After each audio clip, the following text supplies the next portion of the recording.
oui, bien sûr. Amalis a payé la caution de 15 millions, a respecté la parité, et il n'y a pas de problème. C'est ça la condition de la recevabilité.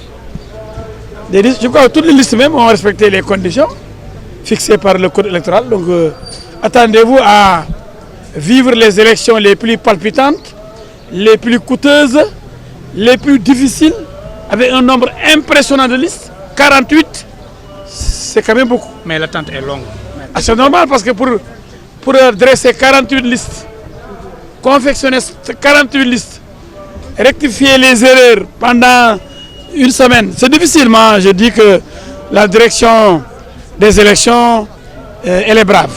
Vraiment, elle a fait preuve de, non seulement d'un dévouement total, mais d'une expertise avérée.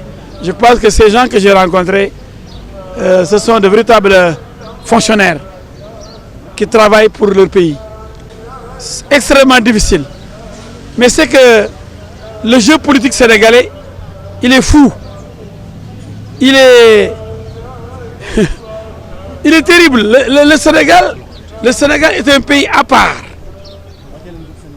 Excusez-moi, un pays bizarre. Mais qu'est-ce qui empêche les Sénégalais d'aller voter pour le député du peuple et puis de rentrer chez eux? Pourquoi ces nombreuses listes? On se connaît entre Sénégalais.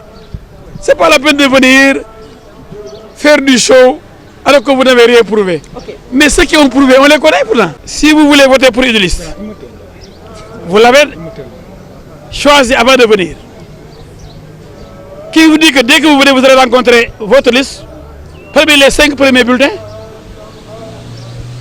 Si vous devez faire tous les bulletins, le tour pour voir la liste de votre choix.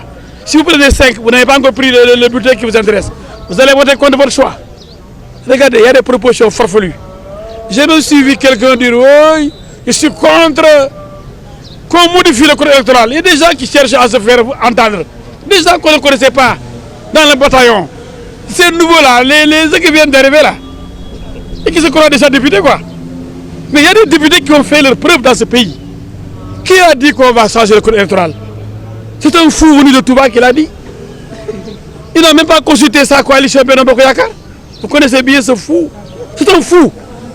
Il sait que 6 mois avant les élections, la CEDEAO s'oppose à toute forme de modification du code électoral dans les États membres. Sauf s'il y a consensus total. Il suffit que El Hadji Diouf soit contre pour qu'il n'y ait pas vote, qu'on ne modifie pas le code électoral. Mais quand on est fou, quand on est dément, on peut venir dire oui, moi j'ai fait une proposition de loi pour que 5 bulletins seulement soient choisis dans les bureaux de vote. Pourtant, lui, il est de la CEDEAO, il est le président même du Parlement de la CEDEAO. Il ne connaît même pas le règlement de la CEDEAO.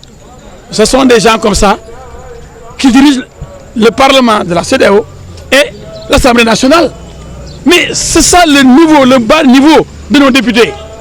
Il nous faut de véritables députés du peuple comme ceux de la coalition libérale.